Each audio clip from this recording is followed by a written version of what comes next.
Hi, everyone. So before I get into the topic, there's a couple of things I wanted to share about. The first being if you are like close to perimenopause or menopause, and you haven't experienced hot flashes and those are in your near future, it's a sensory nightmare from my perspective.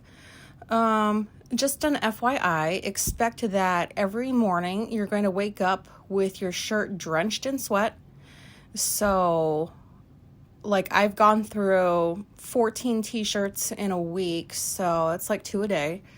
And I had to buy vitamin E cream, which makes me feel old because, like, I love lotion. I have used lotion for years, every single day, and apparently it's not really paid off because, like, menopause turns you into like a dry piece of fucking sandpaper.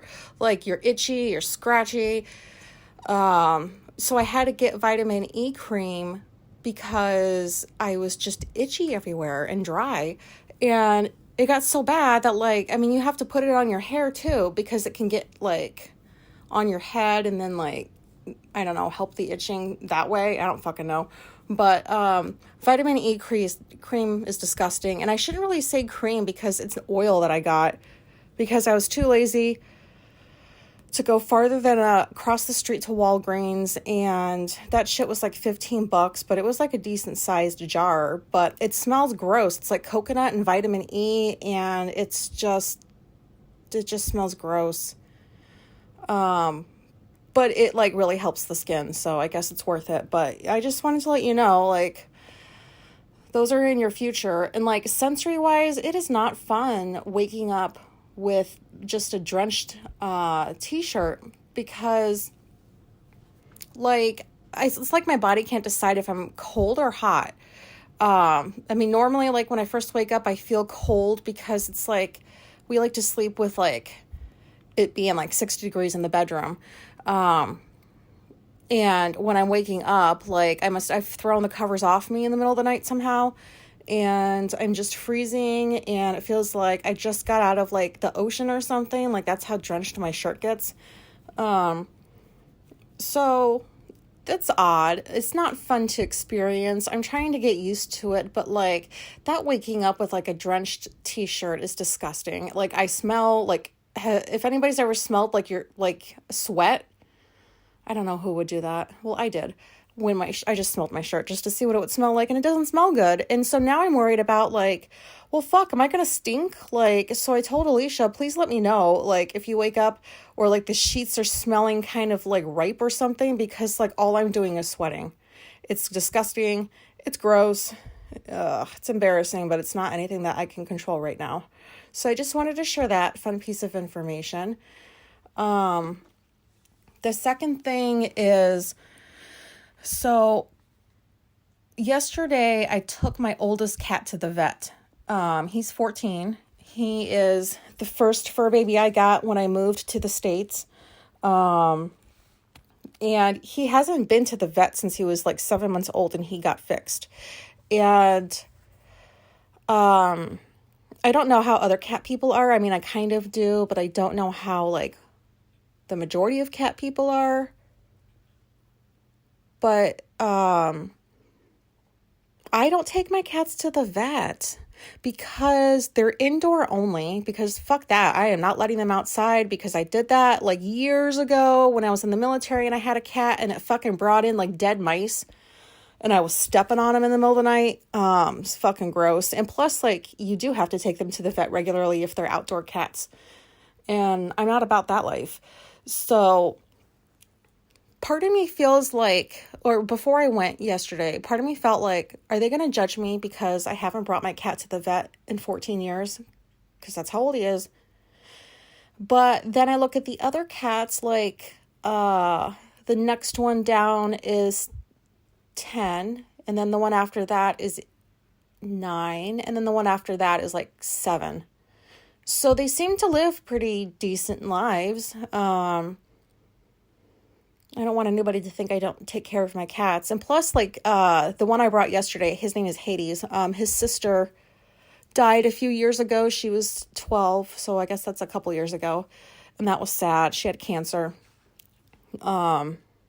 It just came on all of a sudden. But anyways, so I had to bring the cat yesterday. Well, I should say Alicia and I, because he's got like allergies. I thought it was conjunctivitis and the stuff that I was getting at the pet store to like clean his eyes out, because he had gunk in one of them. It wasn't working. So made an appointment with the vet, and I asked Alicia to please come with me. And I don't think she's quite understanding she's not understanding as much as I would like her to about why I really need her at appointments with me. Like, I feel comfortable asking for this now. And I think she understands a little bit more after yesterday, because like with Hades, he's just, I'm talking about you. He's my golden kitty. He's my best friend. I love that cat. I can't believe he made it to 14 years. And so, I wanted to clear up whatever the fuck's going on with him. But the vet guy told me it was like an upper respiratory virus that like they can carry with them right after they're born if they catch it. And I didn't know that, but that explains like every so often he'll have allergy issues over the years. But they don't last this long. But anyways, so I had Alicia come with me because like I knew it was going to be like sad for me. Because it's all about me. But like we get in the car, she's driving, and the vet place is only like 5 minutes away. And poor Hades he hasn't been outside in like a decade. And that was on accident. Like I took him out on a leash, like with a little body harness, thinking like, wouldn't it be cool if I took my cat for a walk? And he didn't think so, because he got out of that leash and he ran around the side of the house and hid in the bush. And that was the last time he was outside. So he howled like in his pet carrier on the way there, and I almost wanted to cry. It was so sad. I don't like hearing like any animal in distress. And then we get there, and this is the part where I might be repeating myself, but I don't remember. But a couple years ago when we brought his sister in, we ended up having to put her down, and the vet, he is the only vet, like he owns his own practice. So it's just him and like a couple of assistants. And when Alicia and I went to put Athena down, I'm very sure he's autistic, because during the whole process, he was telling us what he was doing step by step. He's like, first I'm going to do this. And she's doing this because of that. Like every single thing he was doing to like gently kill our cat, he was detailing, and Alicia thought that was a little weird, and I thought that was so soothing. I don't know how to explain it. I was bawling. I was just fucking bawling, and that was right after they let it was still pretty early on in the pandemic, and we were lucky that one, let alone two of us, was able to go back to be with our cat while she passed. So we had our masks on. Mine was drenched in like tears and snot, and like the whole time the vet is just like telling me step by step what he's doing. And I thanked him for that yesterday. I was like, I don't know why that was soothing to me. But I needed to hear something like that. I didn't want to just hear silence. So, he appreciated hearing that. But anyways, Hades is fine. He just got like a steroid shot and some stuff for his allergies, so no big deal. But when we got home, like on the way home, he howled a little bit, and then because he was scared, and then when we got inside and I let him out, I just started fucking crying, and it was so embarrassing, even though it was in front of my wife. I just started crying because I guess like part of me didn't want, like the reason why I want her to come with me to the pet appointments is because I don't want to receive bad news about our pet and just be by myself when I get it. A couple years ago, when the vet called to tell us that Athena had cancer, he called me, and Alicia was at work, and you can't do anything when it's like a phone call, but going in person, I would like her with me, because like this is my golden cat. I love all the other ones, but I love him a little bit more. But I feel bad for saying that, but it's true. He's just my best friend. And I was just worried, like, just in case he is old. I don't know how much time I have left with him, but I don't want to hear something from the vet that, like, your cat's got to get put down. And then I'm the only one there having to, like, deal with that by myself. Like, that would be a nightmare. But yeah, I cried when I got home, and Alicia was a little surprised. And I was like, look, like, this is why I really need you at appointments with me. And I really appreciate when you come, because, like, for me, I told her, I was like, I'm protecting Hades and you're protecting me out in the big bad world. Cause I wasn't even really, my attention was mostly focused on the cat. So, like, when the vet was talking, I missed information like I always do when I go to appointments, because I'm anxious, I'm thinking about other things. And so, like, Alicia's there to, remember the things that I can't. And so, as I told her yesterday, I was like, I know it seems weird that I'm crying, and all we did was go to the fucking vet. But this cat he hasn't been outside in a decade. It's cold outside, because it's winter. He's never been in a car. Like, now we're taking him to this brand new place. Like, it's almost like this is the stuff I think about when I go out. And I'm just kind of projecting that onto the cat. But he did okay. And I think Alicia understands just a little bit more maybe why it's so important to have her with me at appointments. And I also told her, I said, just because I've been going to them by myself all my life up until I found out that I'm autistic doesn't mean it was easy. But that's a whole other episode. Anyways, I just wanted to talk about that. Also, I don't ever want to get a dog, because when they cry, oh my God, it sounds so sad. Like, when they whine, like, it makes me sad. So, like, I hope Alicia never wants a dog, because that's, like, a major reason why I don't want one, other than they stink and they're just gross. Sorry for all the dog owners out there. Today I had the topic of, like, being accident prone. I don't think I've really talked about that, like, in its own episode before. And this is for all of you out there that just fucking bump into everything and you hurt yourself all the time. And for me, like, when I found out that it's because I'm autistic, I was like, oh, okay, well, that makes a lot of sense. The stuff that I'm sharing, just, like, to let you guys know, I just want to reiterate, this is sorry about the talking, not that great.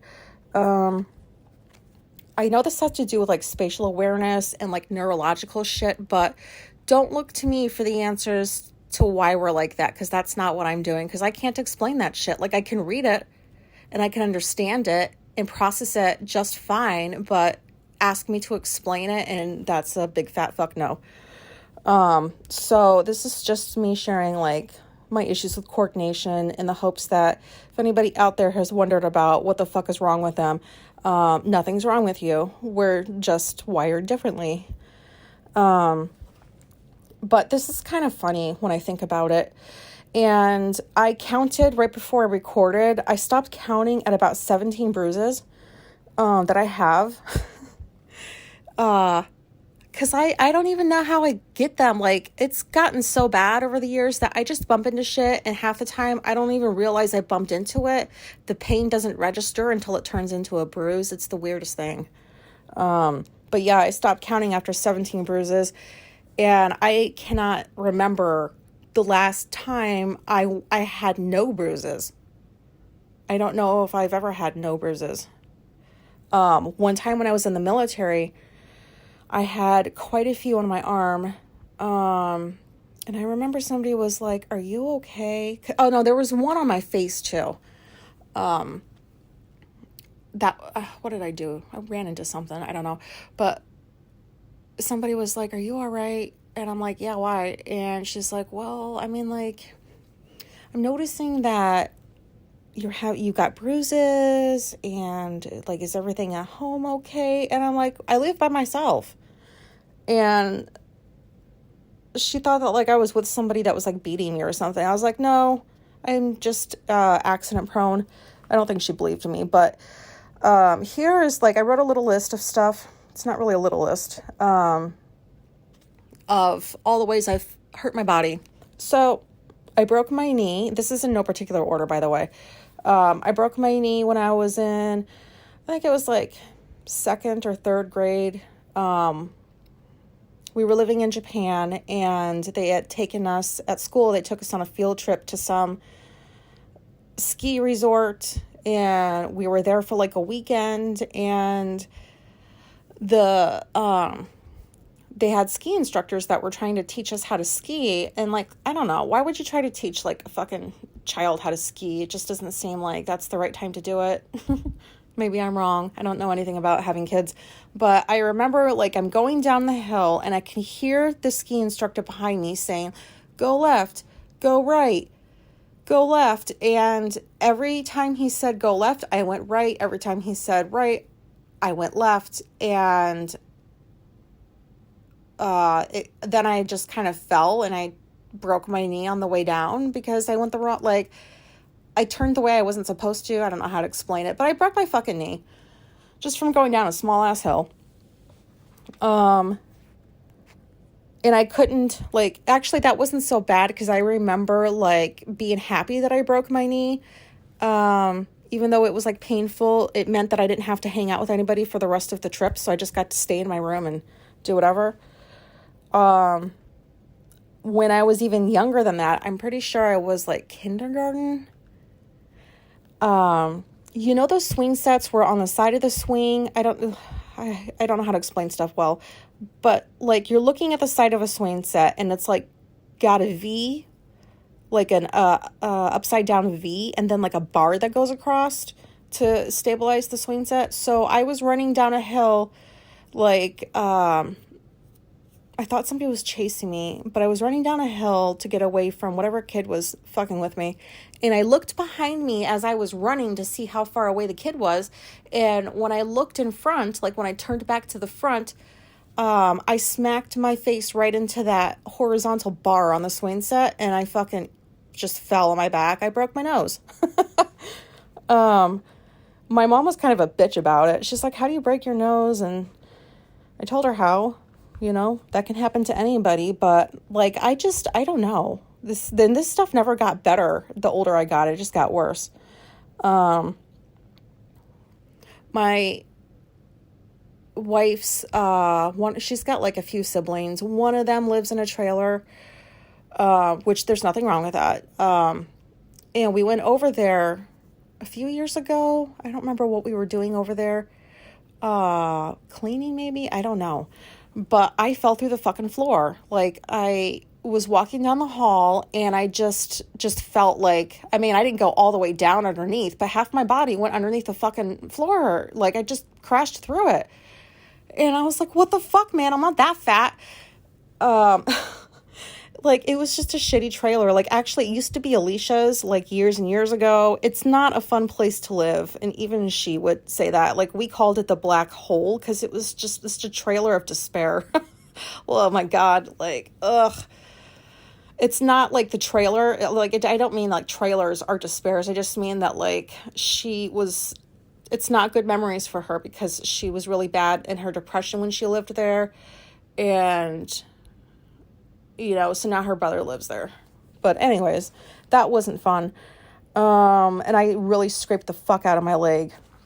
Like, I lost like a layer of skin on one of them. There was another time where it was New Year's Eve and we had to go to AutoZone. I don't remember why.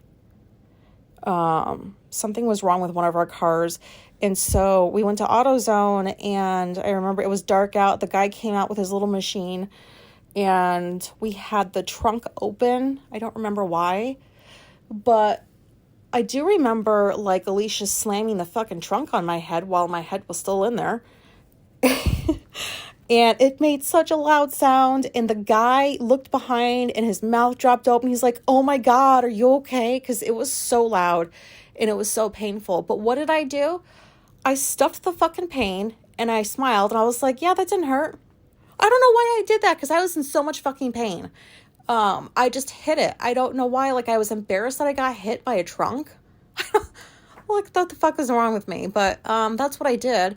And then we got into the car after we got the issue sorted out, and I was just like, oh my God, like, I didn't mean to do that. I'm so sorry. How did that not hurt you? And I was like, it did fucking hurt.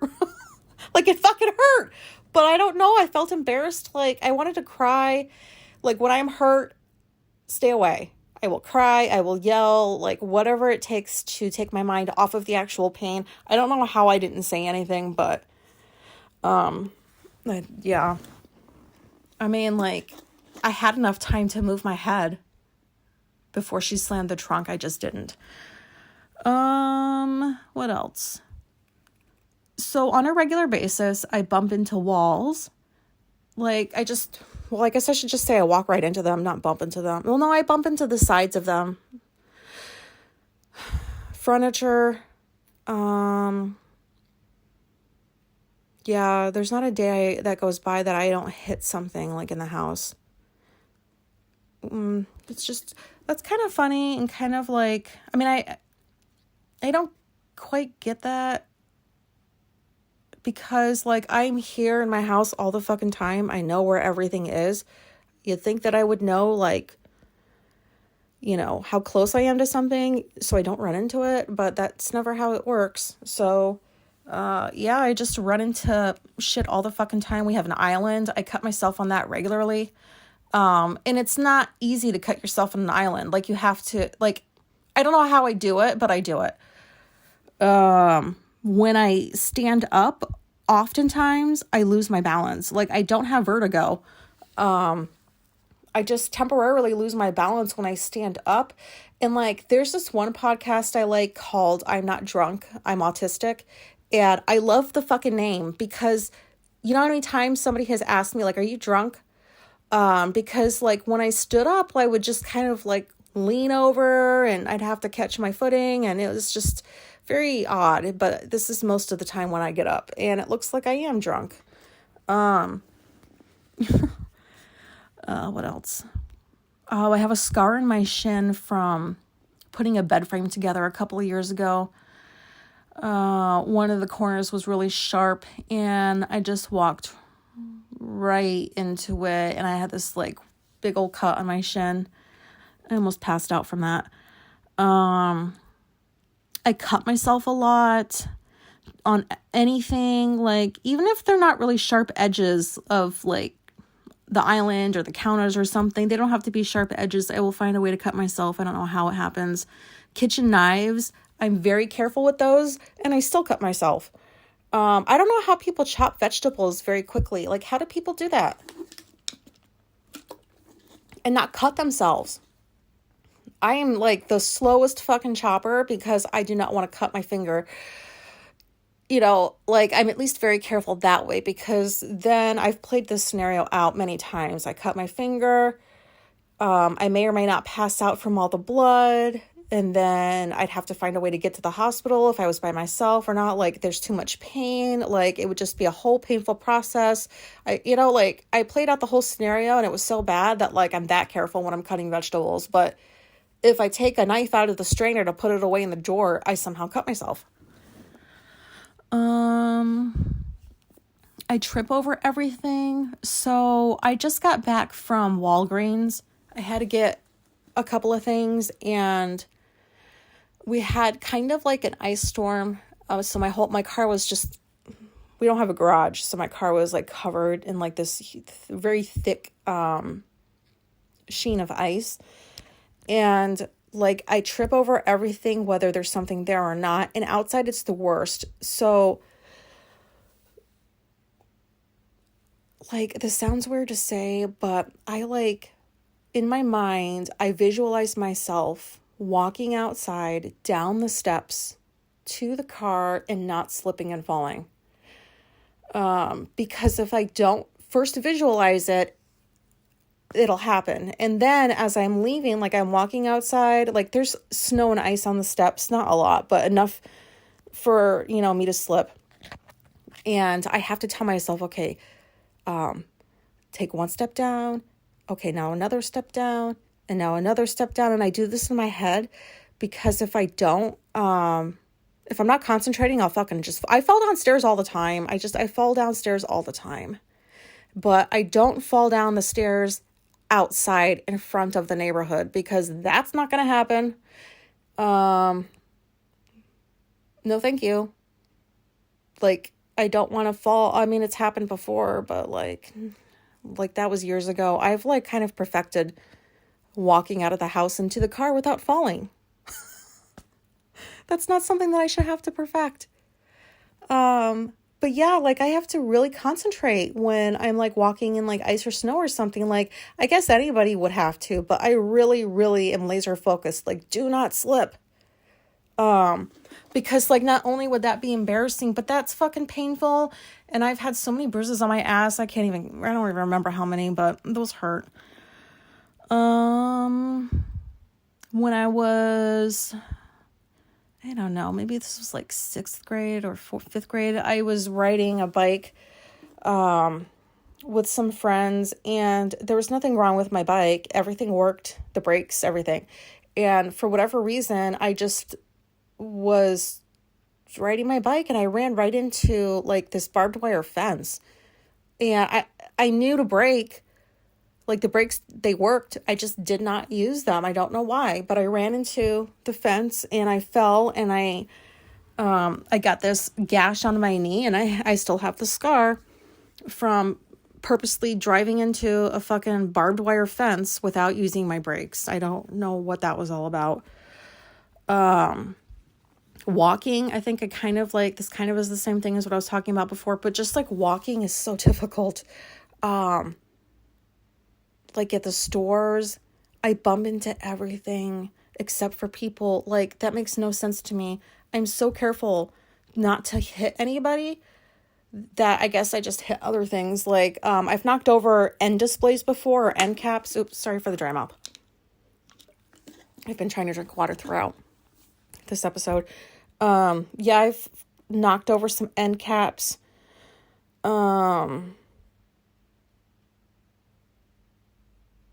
I think, did I talk about this before? Like, I knocked over a beer display and broke a whole bunch of, like, yeah, I mean, I've done it all. I have knocked a whole shelf of cereal boxes off just by kind of running into the side of with the side of my cart to the shelf. Like, when I hit something, like, I don't usually stop. I just keep going, and I don't know what that's all about. Like, I just keep going instead of stop. So the whole row of cereal boxes would fall. And like I said, the end caps or end displays, whatever they're called, I always knock into those. I cannot turn corners very well in grocery stores. So I have to be really mindful of that. Usually when I'm opening something in like the freezer section, I will it'll bump me in the head or somehow I will get a bump from having the door swing back on me somehow. 'Cause I guess I'm just not, I don't know. You're supposed to hold the door open when you go and grab shit, and I just don't. Yeah, I mean, like, it's not very fun to be at stores because I have to be mindful of stay away from people and let's just get in and out as fast as possible. But also let's try not to knock into so many things, because do you know how embarrassing that is? God, everybody's like watching, like they turned around and they see, oh my God, that loud noise came from you. Nope, because I'm fucking running down. I'm just running. Like, I've left carts in stores before for so many reasons. That's one of them. The one time I hit the beer case display, oh my God, like hundreds of dollars of beer crashed onto the floor. Bottles were breaking open, and I was like almost done with my shopping, and I left the cart. I just ran. Because you're not going to associate with me with that. And I'm pretty sure I already talked about that on here before, but like I said, my memory sucks. What else? Yeah, I usually do fall downstairs a lot. I already said that. We have stairs that go down to the basement into the backyard, and at least once a month I'm falling down them because I'm not walking properly. When I was a kid and I would play soccer, I had no, I was a goalie a lot. Like, I played the goalie position because I was usually pretty good at it, but sometimes, I just, I would have balls kicked at my stomach and I would just fall to the ground with the wind knocked out of me. And like other times I would be able to catch those balls and not have that happen. So I don't know why sometimes it happened, but it did. And like, actually a few years ago, Alicia and I were at a park and we were just kicking a soccer ball around and we widened our distance, and so she kicked it pretty hard and it smacked right into my leg, and I had this ginormous bruise that did not fade for like a year and a half. Like, what the fuck, man? I know I'm anemic, but holy shit. And she's like, this isn't normal. And I'm like, well, you hit me pretty fucking hard. And yeah, I don't think that's normal, but I mean, it's gone now, but it was there for the longest time. And I saw it coming. I just didn't move. And I remember thinking, like, you're going to get a hit. This is going to hurt. But I just don't move. And the weird thing is I can play basketball very well. Like, as long as I'm not running too much. Like, I can shoot like no tomorrow. Like, I am very good at, like, making the basket. Like, I was very good at, what else? Like, I used to play, like, football when I was a kid, too. And I was very good at throwing the football, catching the football. I was good at baseball. Like, I don't know why there's some things I'm very good at, and then other things I'm just very bad at. Like, with basketball, I'm good at shooting and making the shots, but, like, if I'm running up and down the court, I'm probably going to fall a couple of times. Like, I don't understand that. Yeah, I think that's it that I can think of. I think I was all over the place with this episode once again, and I'm sorry. But yeah, I just figured that there's maybe somebody out there that's like, oh, okay, so like, that's why I have all these bruises, because I've heard this quite a bit from other autistic people. And so that's what got me looking into like more of the neurological stuff. And it's very interesting, like the stuff that like I've been learning.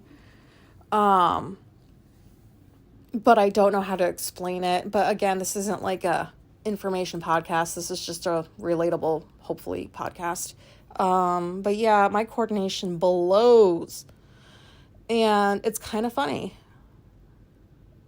I mean, I can't really complain about it because I don't think that's going to stop. I think this is just how my life is going to be, which makes me wonder what the fuck is going to happen if I live to like my 80s, because you start dropping at that age, like you could break a fucking hip and like I probably will end up bedridden by the time I'm 80.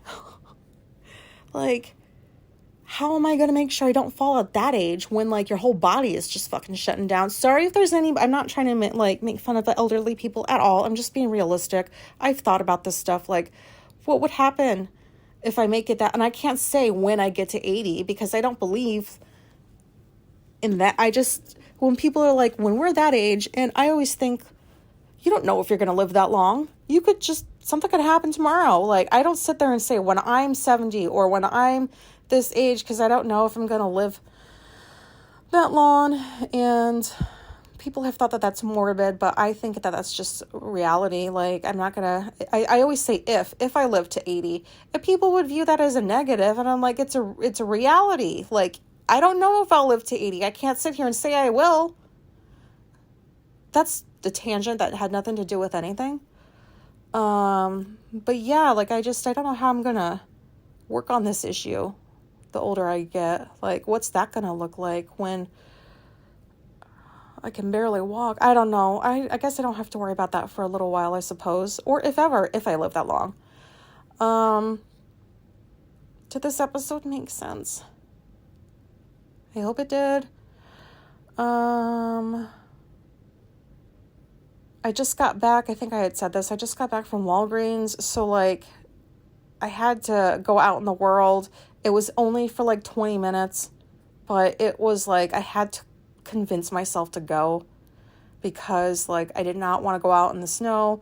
I did not want to have to bang the fucking ice off my car.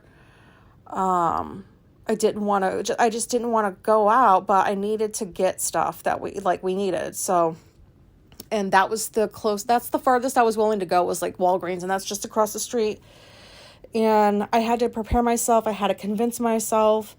And then I went, and then I came back, and like, whenever like I have to force myself to go do something outside and then I get back, it's like I feel a little bit of anxiety. And all it is going to a store, but that's just what it does to me. Like, you know, am I complaining? I'm not really trying to complain. I'm not like in a bad mood or anything. I'm just being realistic. And I think I'm just kind of talking about all kinds of stupid shit right now. And I'm going to end this episode because I don't know if anybody's still listening. And thank you if you are. I'll try to be more sane next week. Or talk better. I don't know. Okay, thanks, bye.